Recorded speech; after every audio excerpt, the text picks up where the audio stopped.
Good afternoon, everyone, and welcome to today's Georgia Tech Supply Chain and Logistics Institute Lunch and Learn. I'm Sean McConnell. I'm thrilled to have you join us for the next hour of expert insights and professional development. Before we dive in, just a quick housekeeping note. We are recording today's session, and everyone that registered for this Lunch and Learn is going to receive a follow-up email with the recording and the slide deck. Today, I'm honored to introduce our featured speaker. Jishan Williams is an accomplished supply chain leader and seasoned instructor at Georgia Tech Supply Chain and Logistics Institute.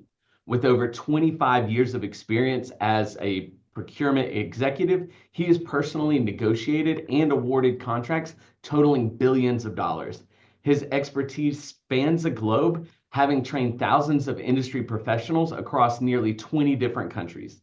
In addition to his professional accomplishments, Jishan is the author of The Dynamics of Leverage, 12 Unwritten Leadership Rules for Leadership, Life, and Lunch. Drawing over a decade of global training and insight for thousands of supply chain leaders worldwide, his book introduces personal negotiation and influence styles, along with the 6 Ps of influence dynamics. So today, Jishan will be talking with us and taking us on a deep dive into the evolving world of strategic sourcing. I know that you are going to find his insights both practical and transformative. And so without further ado, I introduce Jishan Williams. Sean, that was amazing. Thank you. Thank you so much for that. I wish I can just take you wherever I go, like walking into church. If you can just introduce me as I walk through the door, that would be awesome. Hey guys, I want to say hello. I'm Jishan Williams, and thank you for joining the webinar. I know there's tons of things going on right now. This is a busy year. We're only in February, so if you had time to enjoy the holidays and you're back into the fold, I get it. We all are. And so a couple tidbits I can't control. Number one, you can't really control the schedule of the lawn people. And so if you guys hear anything in the background, that's the pleasures of working from home, right? Working remotely. And number two, I've been forced to wear my Invisaligns through this, right? And so way too much information, right? Too much information. But the point is, I wish it was tequila, but it's not. If you hear me slur, it's the Invisalign. So bear with me as I focus on enhancing myself. Well, speaking of enhancing ourselves, let's talk about this topic, right? Strategic sourcing. Um, when you think about what is strategic sourcing, right? What comes to your mind? And what do you see as strategic sourcing? Different companies look at it different ways. For me, if you look at my career journey, it's been Intel and Temper Sealy and Pulte Homes, Bristol Myers Squibb, Westrock, and Floor and Decor in different leadership positions. But I also had a great privilege to do a lot of consulting in the industry for a ton of Fortune 1000 companies. And so what I've learned is that depending on what time of the year it is and what company you ask and when you ask them and who in the company you actually ask the question, strategic sourcing and the roles and responsibilities of procurement leaders could be different. But for the general, just for general sakes, drawing a line in the sand, there's kind of, we'll just draw two distinctions. One side is procurement ops and one side is strategic sourcing. Procurement ops is the actual transaction, mastering the purchase order, ensuring that vendor management is in place, purchase price variances, invoicing, et cetera. So we'll put that on the procurement ops side. And then that strategic sourcing, what we'll focus on today is more so how do you capture a category? How do you understand what's going on in the global marketplace? And how do you connect that into the bid package and the contract negotiations? And then ultimately ending with a contract in place that makes sense for your particular organization. So that's what we do. So a couple things I'm going to give you all I got. I love participation. So I am not the only expert. Can I call myself an expert, Sean? I don't think I can. All right, but I'll go with it. I'm not the only expert in this webinar. And so please feel free to put comments in the chat and share your thoughts as well. Love to hear from you. And so I'm going to ask for two things in return. The first thing is I just want to know a simple question right now. How many years of experience do you guys have on average? All right. And so if you're looking at your screen, you'll see a survey poll popped up already. And just go ahead and drop an answer in there. How many years strategic sourcing experience do you have? All right. The ability to look at categories and look at commodities and indexing and understand scopes and the industry to be able to help your organization develop a contract at the end of the day. So managing that spend, what are spend trends historically? Have we used the same suppliers? Is there an opportunity based off of the global economy to refresh our supplier strategy? And so if you have years of experience doing all that stuff, just drop an answer in the box there. I got distracted because I was looking down and said hosts and panelists cannot vote. So man, I wish I can vote, but I can't vote. So this is all about you and not me, unfortunately. All right, so look forward to your answers there and how many years of experience do you have? All right, so that's the first thing. The second thing is we're going to be asking a few questions throughout the day, so bear with us. And you're going to want to stick around to the end. I'll tell you why. We're going to talk about the complexities of strategic sourcing, but at the end, hopefully, I'll give you more tricks and some answers to some of those complexities that allow you to do your job better. Or if you're new to the industry, and you're looking to get more involved in procurement, as I mentioned on the social media post, look, entry level is now 50 to 80,000. Man, what a nice gig, right? And so if you're new to this procurement thing, or maybe you're in purchasing, or maybe you're in customer service, or some other space, and you want to get involved more in sourcing, then we are excited for you, and you definitely want to stay to the end. All right, so I think we have the poll out there. Let's go to the next page and talk a little bit more about some of the topic, right? Ultimately, what do our executives look for? All right. So if you ask any executive, ask any stakeholder, and you say, hey, we're getting ready to go to bid for office supplies. We're getting ready to go to bid for landscaping. We're getting ready to go to bid for uh, hydrogen fuel cell power, whatever it is. We're getting ready to go to bid. If you ask any stakeholder, what exactly are you looking for? I'll give you three options. I'll give you, do you want low cost? Do you want high quality? Or do you want low risk? And the answer is going to be what? Okay, I'm pretty sure everyone has guessed it. Give me all of the above. Give me all of the above, right? And so we got to deal with that. We got to understand what exactly does that mean? Can you deliver all of the above? Okay, so I love to break things down instead of looking at it abstractly. I love to break it down more concrete. And so let's look at the equation of what all of the above actually could mean. All right, so if you had low cost and high quality, what would you have to pay attention to? If you had a supplier that said, hey, I'm going to be your lowest cost provider, and they also had pretty decent quality, what do you guys think? What would you have to consider in that particular situation? The answer is kind of there, right? And so you got to consider the risk of said supplier. Let's think about this. Man, I think it was I'm starting to date myself. I look very young, but it's been 25 years. I think it was about 15 years ago, maybe a little bit longer. But we had really two solid options, and probably three or four. If you wanted office supplies, if you were responsible for office supplies, if that was one of your categories, you knew that we were going to get some level of low cost. We knew that if we pick a national player, most likely we were going to get high quality, right? And so you say to yourself, I'm good. Or my nephew will say, I'm Gucci, right? So that's what we say to ourselves. We feel good about this situation. It's a very low risk category. If you look at the portfolio matrix and risk, there's very low risk. So let's go for it. But this is what happened that kind of confused the buyer the buyer marketplace. Office Depot and Office Max merged.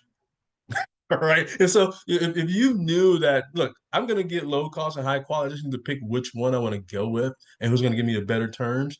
It kind of blew us back when they merged. And so those are the risks that we have to consider when we have low cost and high quality. That's not the only risk, but that's just a good example. You're never going to get all three and feel 100% confident, or you shouldn't feel 100% confident that you're going to get all three at the highest levels. And so that was the risk, that merger between the two.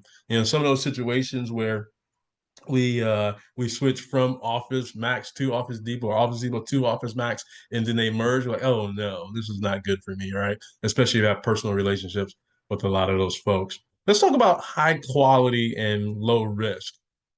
I think you guys picked up on it by now. The answer is already there. If we have high quality and low risk, some of the things that we need to consider is probably cost. All right. Typically when we have high quality and low risk, you're talking about a national player, right? Let's take talk about waste management. Let's take a Republic or a waste management.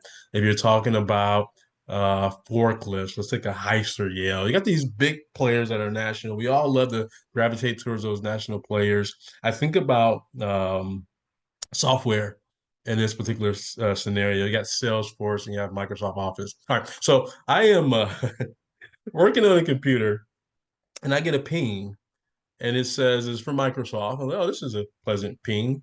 And it says your subscription for OneDrive is $6.99. By the way, come February the 24th, your subscription will be $9.99. I was like, wait, hold on. I have absolutely no say so. And that's the consideration. When you get high quality and low risk, you're probably going to go with someone who's safe. Microsoft is extremely safe, right? And at the end of the day, they told me that my price is going to be $9.99. And I'm probably going to pay $9.99. Now, what if they tell me next month my price is $12.99? I'm probably going to pay $12.99. So we got to consider cost. That cost inflation, all right, tends to happen a little bit more when we are dead set on high quality and low risk. When our organization is dead set on high quality and low risk. So why am I kind of communicating it this way? Because we're consultants, right? And we have to give options. I'm going to talk about that in a second. Our ability to give options, our ability to give fair warnings is more important than our ability to be an expert. Right? That's why I hesitate to call myself an expert. There's no way I can be an expert. So I ran global facilities. I've ran international sourcing, global sourcing. I've done national indirects, whatever you name it. And there's no way that in every category and subcategory I can be an expert. But what I can do is understand how to frame options as a strategic sourcing leader. Let's talk about the last one, and then we're going to move on. The last one is low cost versus low risk. I want both low cost and low risk. Okay. And so I think about, I'll make this more personal. For those of you that's not necessarily in the industry yet, I'll make it more personal. All right. And so low cost, low risk. I think about my food selection. I've been trying to, work out and stay fit. I got to be able to beat my kids in basketball. So I think somewhere around 16 or 17, I know my son, who's not born yet, by the way, is probably going to beat me in basketball. And so I got to stay in shape. And so what I realized was low cost, low risk. I'm traveling. I want food. McDonald's, it is. However, unfortunately, McDonald's may not be the healthiest option. All right. And so I got to understand in this situation, am I able to get the quality of food that I'm looking for in these scenarios if I'm going after low cost and low risk personally? All right. So we're just playing around with those dynamics. I saw a question pop up. I think I can go ahead and answer that now. I think it was, how do we define risk in this scenario? And so you have many different factors of risk. I can go through, you got technological risk, you have financial risk, you have operational risk. And so at the end of the day, anything that can discontinue operations or temporary halt your production. And so when I say your operations, your production, it's what your business is, what business your company is in, what industry you serve. If there's anything that can happen in your particular category that can slow down, halt, or stop or interrupt that service delivery, then I deem that as risk, right? If you're in a retail space and you're responsible for logistics and you can't get product where it needs to be, when it needs to be there, then now we identify that as potential risk. And all the elements that led to that are potential risk. Weather, for example, getting product across the world and fighting through weather patterns and scenarios. I see that as risk. Good question. All right. So I'm curious if we have an answer. If we don't yet, that's fine. Do we have an answer on what's the average years? The average years was actually 8. Oh, So we had okay. a number of people who had high level 20 or more years, but then peppered in there were a lot of people with, 2 years, some with 8 years as well. But the average was 8 for the group who answered. Good. That's a great average. That's a great average. I think it was around 7 years when I felt pretty comfortable in the strategic sourcing space. If you're on the call and you got 20 years, feel free to critique me. Send me a message later and say I would have done it completely different. I love those conversations. And if you have 2 years or so, 3 years or so, then anything I say is probably good. So just listen to everything, and you can figure out what you want to use later. That's the way I look at it. So thank you for that, Andy. Let's take a look at the next page. And so we know that we have to essentially understand all three of those elements. One of the most important things I want to do today is let's talk about how to balance those elements, or what are the considerations inside of each one of those elements in order for us to be more well-rounded strategic sourcing leaders. So we got cost efficiency, we got quality standards, and we got risk management. Here's one thing that I learned every company I go to, you guys saw kind of the companies that I've worked for. Um, the leaders are different. They all have different styles and personalities and different ways of influencing. But the one thing that I learned is 100% consistent.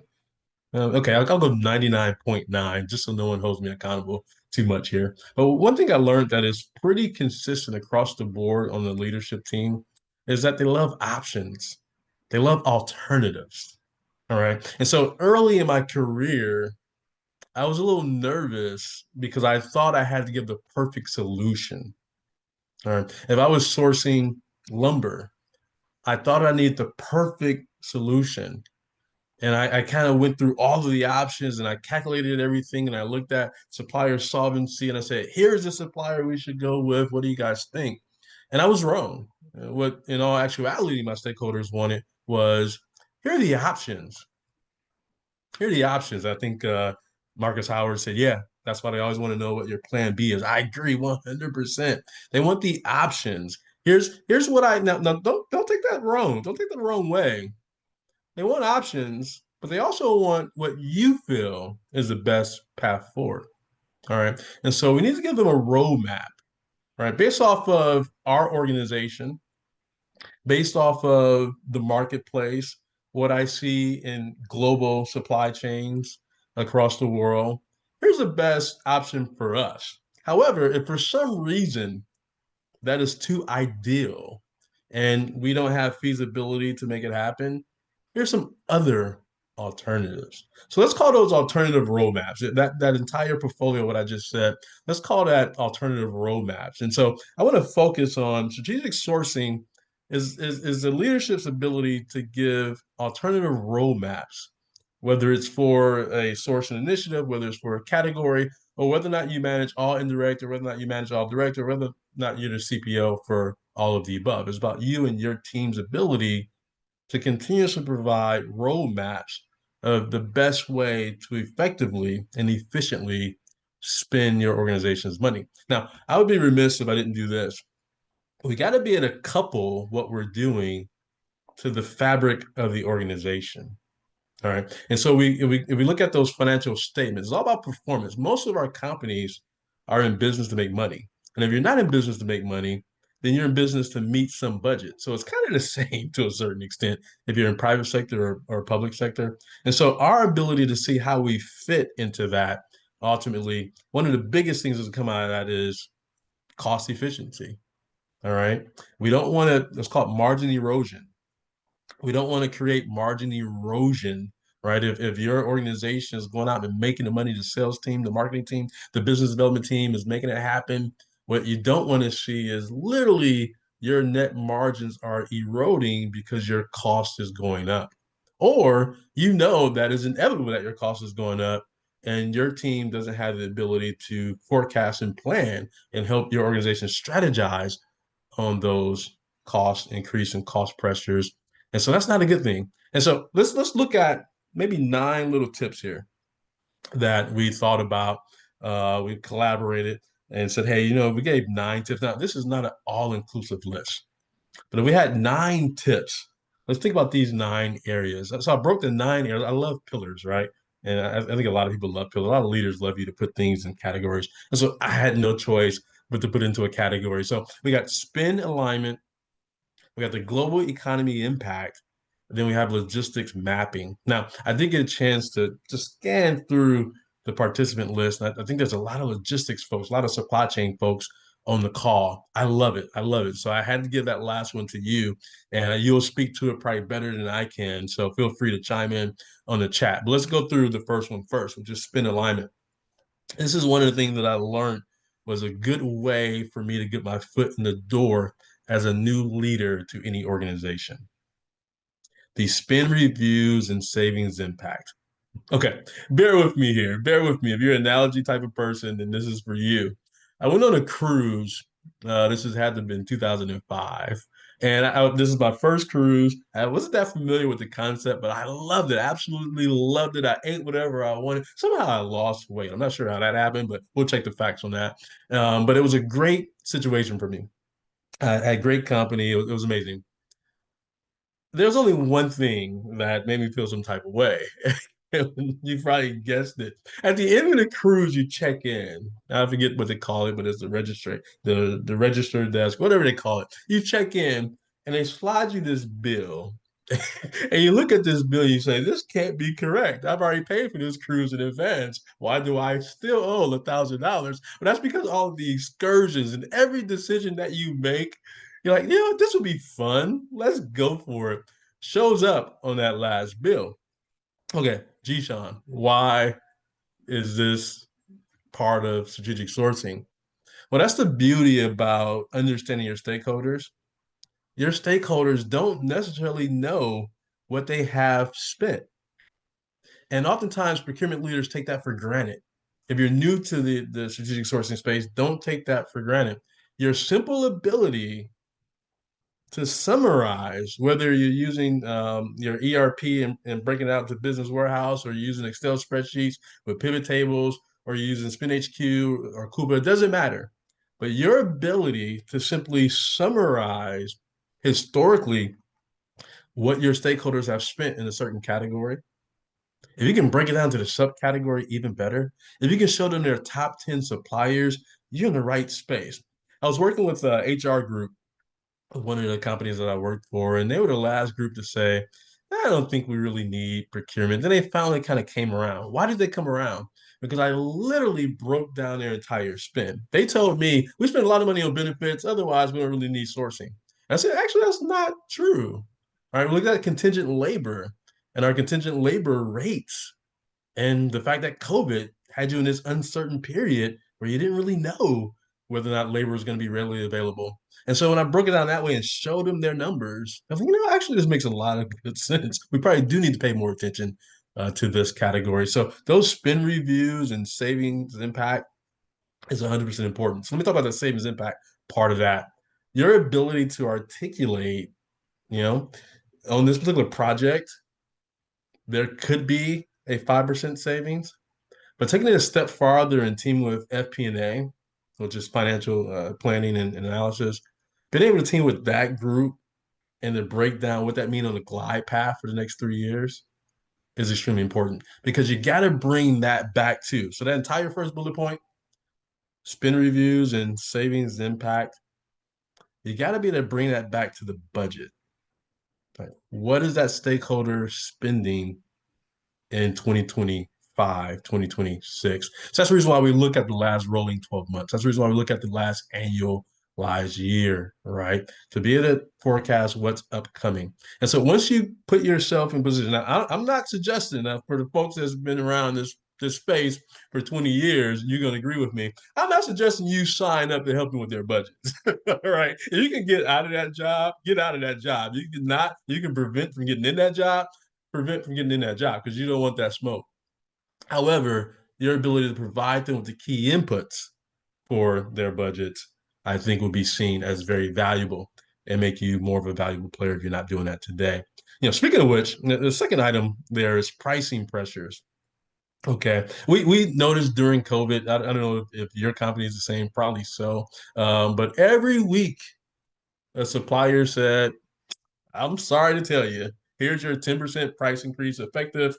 If you're lucky, 30 days from now. If you're lucky, 60 days from now. But a lot of situations, it was effective immediately on the next shipment. So look, I'm not saying that you have to be a rock star negotiator and you combat every price increase, but your ability to quantify those increases is important. And that's where it gets hard, right? If I'm leading all indirect procurement in the retail space and my leadership team comes to me and say, hey, we see the steel index is going crazy. What do you think that means to us? Oh, that's a hard question to answer. All right. And so I got to take one bite of the apple at a time. I got to look at what categories do we utilize and leverage the most steel? Construction. I'll start there. And maybe I go to racking after that. And then maybe there's some other items that I've considered, but I'm not going to do the calculation because the impact doesn't appear to be that big, right? So you got to be able to break these things down and prioritize it. They call it Pareto rule for those of you that are new to the industry. You got to be able to do a Pareto rule and pick and choose your poison as to where you're going to focus. Lastly, that gets us into the source selection strategy. And look, I can't go through every bullet point, right?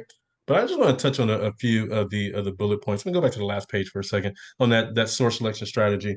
Your ability to help the stakeholders identify what suppliers you're over leveraging, what suppliers you're underutilizing.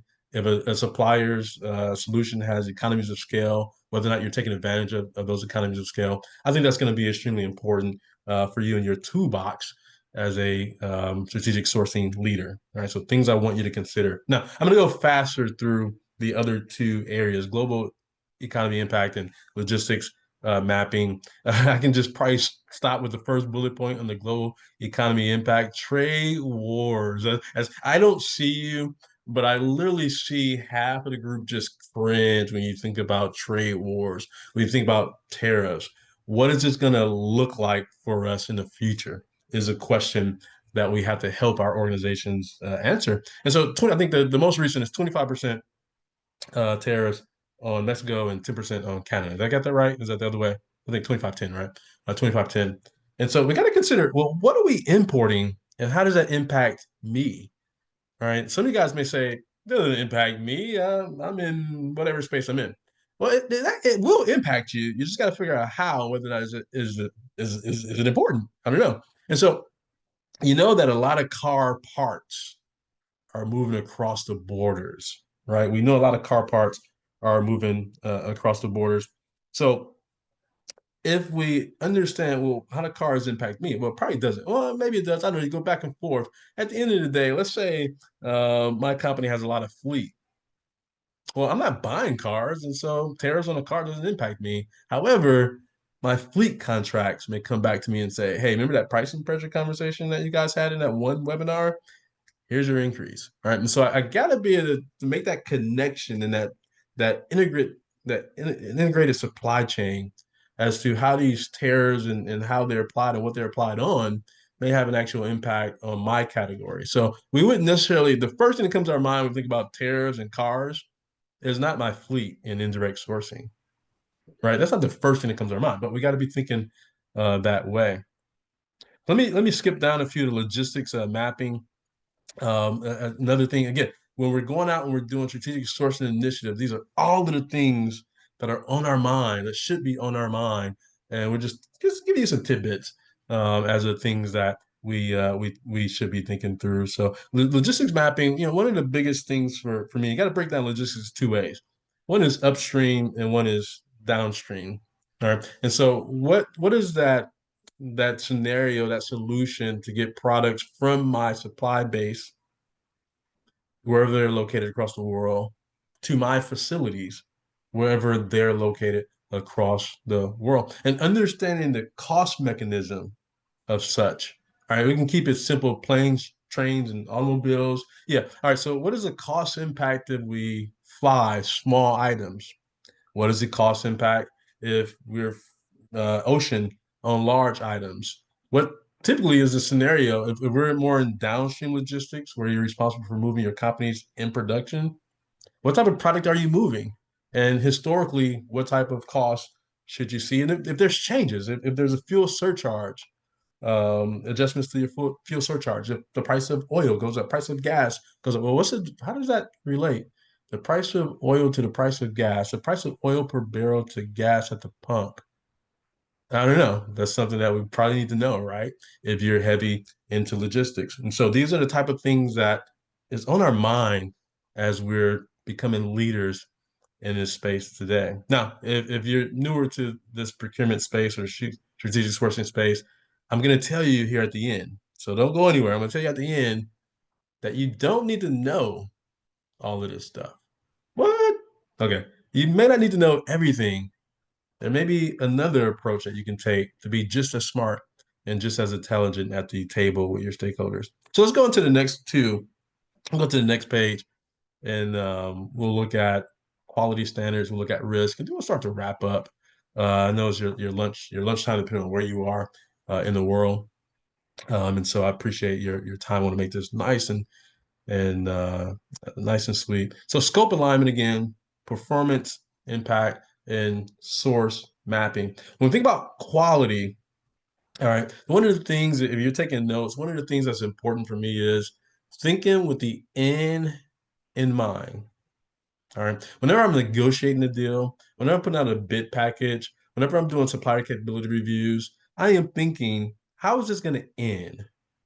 Right? Whether it's the contract or whether it's daily operations, how is this going to end? Am I communicating everything to them that I need to communicate for them to take care of me the way I want them to take care of me? Am I making the path clear for them to be successful? And so one of the biggest things that you need to do is scope alignment in that case. Process ownership. What are the SOPs? We were doing a big project around waste management recently, and we went through and we said, okay, what are the things that we're responsible for? And what are the things that you're responsible for? And the suppliers are they're kind of taken back by that question. They're like, wait, what do we already have a scope. I was like, yeah, I know we got a scope, but let's be very clear in the operational process. If you were to show up to one of our facilities and a container was blocked, all right, what do you do? And what do we do? Literally, what do you do and what do we do? And so we wanted to get to that level of detail because in that particular space for waste management, 15 to 20% of our cost was ancillary cost.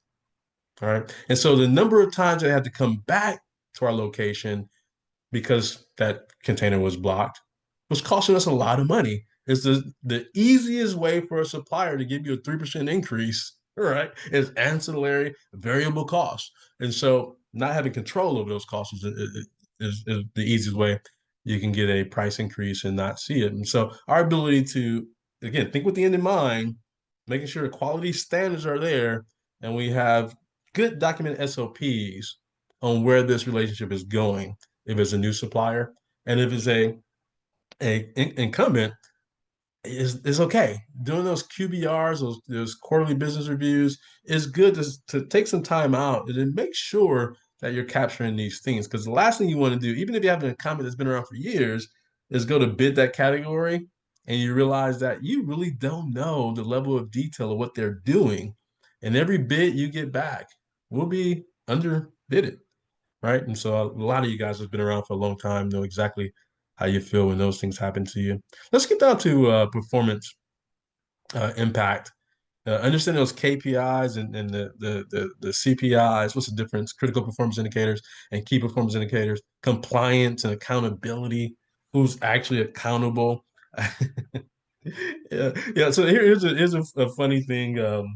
I was in the mattress industry, and I got a phone call from the warehouse, and they said, "I'm sick and tired of it. These lumber guys." I think there's a few Service Simmons folks on the call today.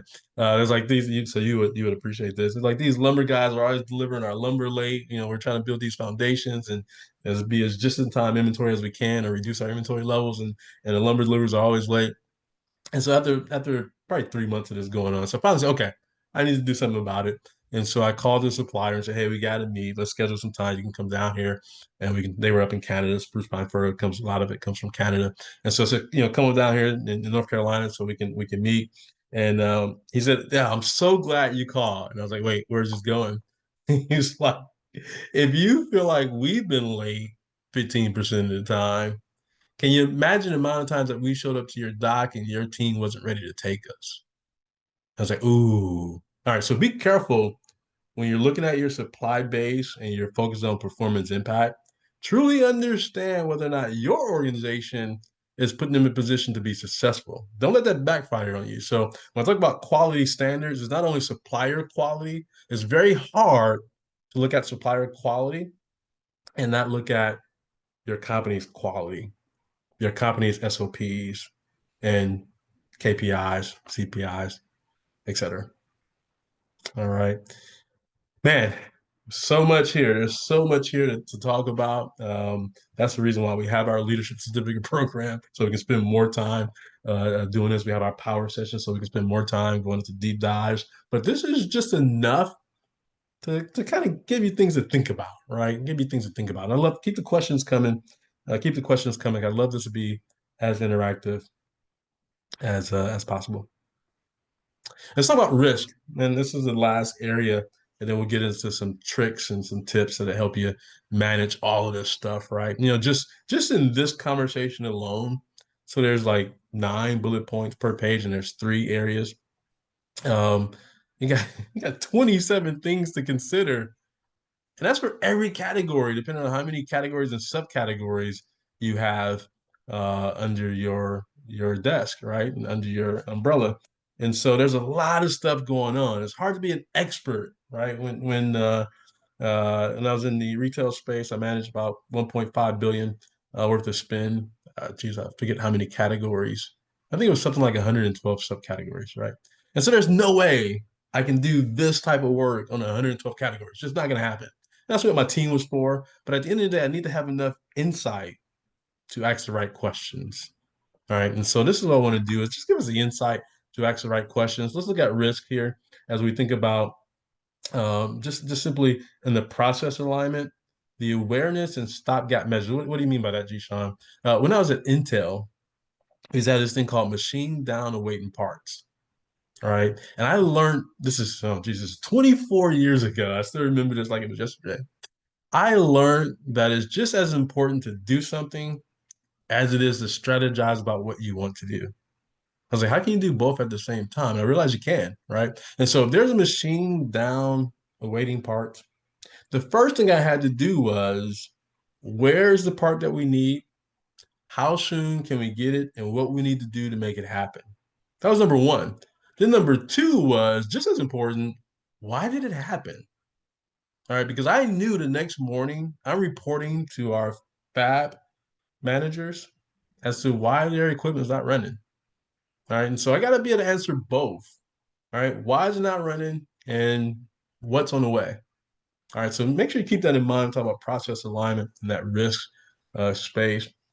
Is there some other ones on here I want to get to? Let's drop down to regional trade impact. Oh my goodness. All right. That pandemic, right? We never thought the world was shut down. And one of the things when we think about risk, I remember this like it was yesterday as well. It was 5 years ago. Jeez. COVID was 5 years ago. That's crazy. Really? Somebody check the math for me. Was it COVID 5 years ago? I think it was.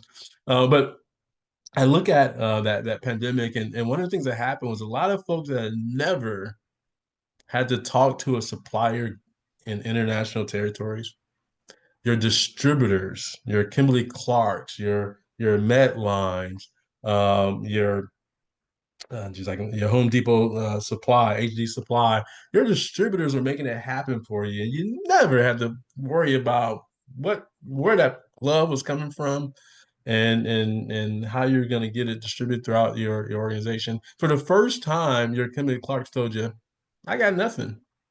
I can't help you." Right now, I'm sorry to pick on any Kimberly Clark in the room. Sorry, I apologize. But that was it's true. It's true. For the first time, our large distributors just couldn't get the product for it. They were on allocation themselves. And then we realized there's multiple tiers to the supply chain. I don't just call Kimberly Clark and there's a ton of gloves, infinite supply of gloves somewhere in their distribution center. There probably are some, but for the most part, they literally have stuff on the boat.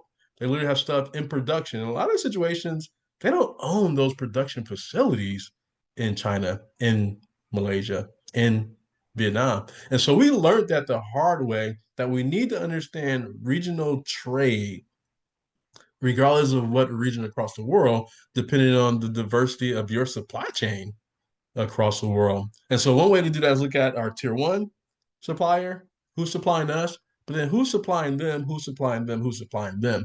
And so it never became more evident to us for some of the folks that's only been around for 10 or 15 years than COVID.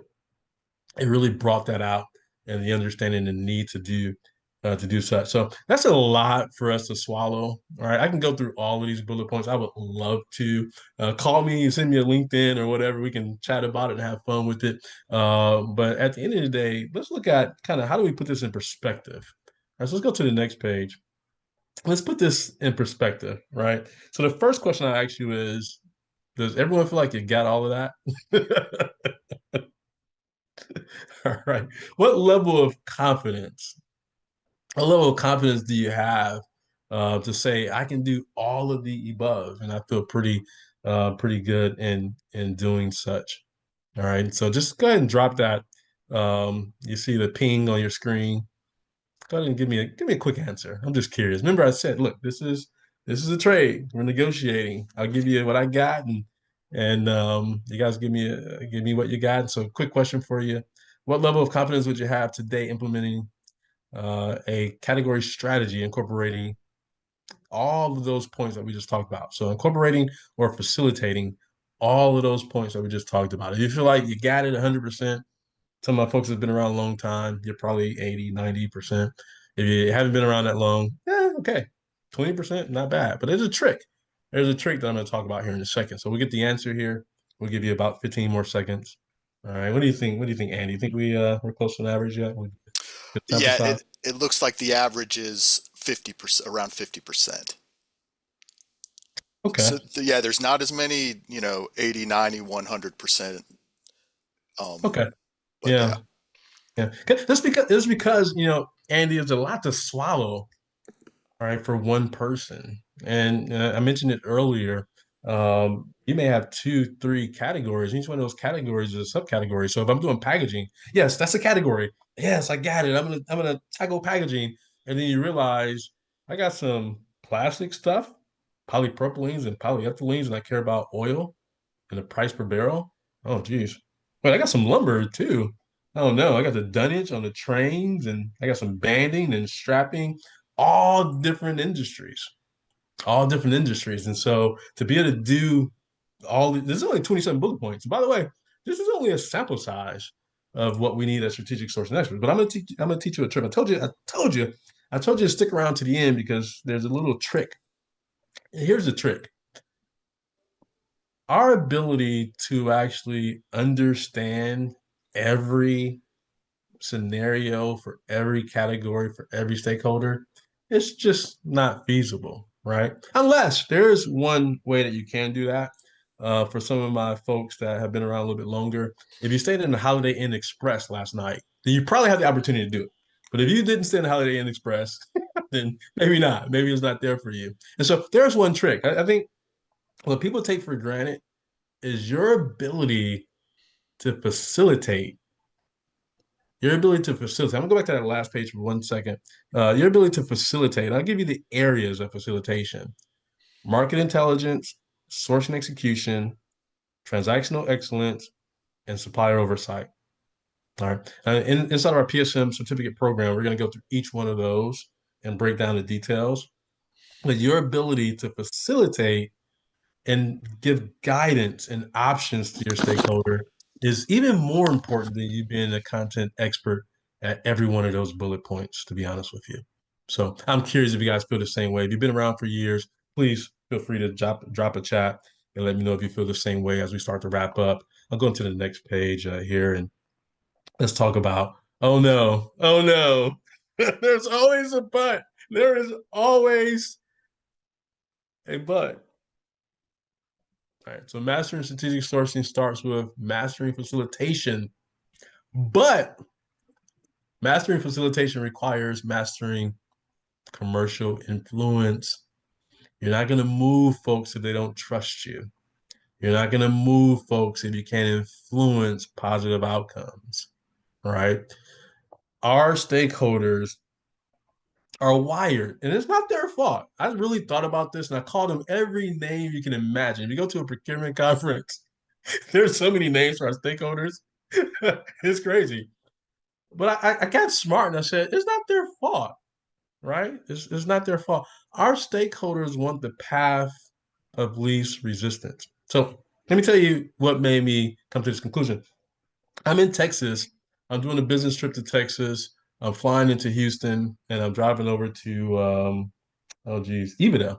I'm driving over to Evadale, Texas. Any friends from West Rock on the line? Hey guys, good to see you. I'm driving over to Evadale, Texas to one of our plant facilities and I forget my razor. Okay. And so I go, the only store is open is Walmart. I usually get my razors from Target. I like the Norelco. Walmart has a wall, WAHL. So that's fine. I'll get this wall. And I realized as I plug this wall in all night and I get ready to use it in the morning, the the blade head on this electric razor doesn't get warm. And I'm used to the Norelco that when I put that thing on this little ball head, ball head, when I put that Norelco on this ball head, it's nice and warm on a cold morning. It feels so good. And for that purpose alone, regardless of the cost, with reasonably, I want you to source my razors from Target. And I thought about it. I said, man, our stakeholders probably feel the same way. They probably feel the same way. So here we are saying you can save 3%, and they're saying it doesn't make my head warm. Okay. And so keep that in mind. Your ability to influence commercially is extremely important. So for those of you like, what does the word commercial mean? I gave you the definition there. I'm not going to read it, but I gave you the definition there. Essentially, if we paraphrase, commercial means bringing everything to what does it mean for dollars and cents? All right, so that's a whole nother topic that we get into in our contracting class, is what it means for dollars and cents. So let's talk about influence here. All right, I want to sell you something. So the typical negotiations seminar, I want to sell you something. Okay, so what I'm going to sell you in this situation are three monkeys. Three monkeys on the bench. There's a bronze statue. It's a decent size, 45, 19, 30, right? It's 4,600 bucks. Can anyone ping me that wants to buy three monkeys sitting on the bench? How much time do we have to wait? We got 11 minutes to wait for a ping. I think we're gonna need a little bit more than 11 minutes on this one. All right, so what's my point here? Actually, it's not about you buying three monkeys on the bench. It's about me being able to use that image without getting in trouble. Okay, so here's the reason why I wanted to use the image. All right, I'm so selfish, so selfish. The reason why I wanted to use the image because it gives a beautiful, beautiful depiction of the way that we can influence and the way that we should influence our stakeholders. But more so, to be honest with you, it gives how do you measure the result if you have done a good job? Okay. So there's three things here. You see the monkeys are, the hands are over the ears, over the eyes, and over the mouth. And so essentially, if you can ensure that your audience heard you. So this is when you take all of those 27 bullet points and you put it in perspective. And remember what we said earlier, that roadmap. and you give the roadmap to your stakeholders. You tell them where some of the flaws are. You highlight the risk. All right. When you do all of that, you have to make sure that your audience has heard you. And so I learned something very valuable probably about 13 years ago or so. I wrote these very long emails, right? And I had every bullet point, all of the data, and it never failed that at least half of the folks had questions, usually questions which I answered inside those emails. And then just let that sink in for a lot of you. Like, yes, I know. That happens to me all the time. All right. And so what I realized was there's some people I had to make sure they heard me through the email because they read it. There's some people I had to pick up the phone and actually call. There's some people, geez, I got to take this guy out for a beer. I got to take her out for a beer. I got to do whatever I need to do in order for me to make sure that you understand your options. All right. How do you confirm that they understand their options after they have heard your guidance? Is you get them to show you their path forward. So yeah, Jishan, I get it. We're probably not going to be able to. I know we were thinking about diversifying outside of China to Taiwan. However, there's some risks there. And so we do need to consider Malaysia. I'm not that comfortable looking at options in Malaysia. You did mention Vietnam. I don't have any experience in that space, but yeah, I think it does make sense. Now, if they can visualize that risk that you warned them of, then you're in good space. But it's not over because there's one more bullet point, which is can you repeat the warning? All right. I know, and I'm going to wrap up here and I'm going to turn it over to you, Sean. I know that when my SVP or my executive leader asks me to come to a meeting and ensure that the leadership team is aware of all of the options, I know that they're saying, hey, only you can say it the way that you said it. I can't even attempt to say it that well. Come with me. I know that I have arrived. Or if they say, hey, can you send me a few bullet points so I can summarize this? Perfect. I am allowing my leader to get their voice with the details that I'm feeding them. All right. And so when that happens, you know that they can repeat your warnings. You know that they can repeat your strategy. You need all three of those. All right. So think about those three little monkeys the next time you're trying to influence your stakeholders. And if you had the ability to master all three of those, they heard your guidance. You see that they're visualizing a path forward based off of your recommendations, your strategic sourcing influence, and they're repeating your warnings. They're repeating your risk. They're repeating your strategy. Like I said that, yes, I did say that. I'm glad that they're repeating exactly what I said because that means that I have influence this situation. So, with that being said, look, man, 53 minutes goes by like that. I hope you guys have enjoyed this. What other questions do you have? If there's any other questions? Thank you, Jishan, for your incredible insights. I particularly was challenged by the idea of balancing looking for the quality of vendors and also taking the time to examine the quality that we are producing. And so I imagine everyone agrees that that was a masterclass in strategic sourcing. Before we wrap up, I want to connect today's learning with an important opportunity. So if you found today's content valuable, and I imagine you did, I am excited to highlight our procurement and supply management leadership courses, both coming up. The entire certificate is coming up at the end of February/March. And also, if that's too quick of a timeline, we're going to run it back again in November. So it will be both online, or if you are in the Savannah area, you can see Jishan in live, in person, in living color, as they say, in Savannah. So check out the website, scl.gatech.edu to register for that course. And also the link will be included in our follow-up email. Hey, Sean, that Savannah has this beautiful river walk, by the way, guys. So if you got the budget and you can make that happen, please do. It's just absolutely gorgeous down there. It's a nice retreat, but it is a boot camp, guys. And so we're gonna go hard to make sure you walk away with the ability to do all of those things that we just talked about. Yeah, here. That's perfect. Looking ahead, our next Lunch and Learn is on March 6th at noon Eastern Standard Time. And it's almost a continuation of what Jishan kind of talked to us today. We're going to dive into the essential strategies for identifying and assessing and then ultimately mitigating risk within your supply chain. So we'll cover key topics such as managing disruptions, understanding the impact of geopolitical events, and developing robust contingency plans that are going to ensure your supply chain continuity. So mark your calendars for March 6th at noon Eastern Standard Time. It promises to be another can't miss session. The registration link for this course or for this Lunch and Learn will also be included in your follow-up email.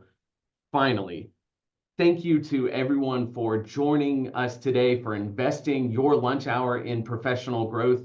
Your commitment to continuous learning is what makes the supply chain community so dynamic. So a few quick reminders: a recording of this webinar along with a PDF of the slide deck will be emailed to you next week.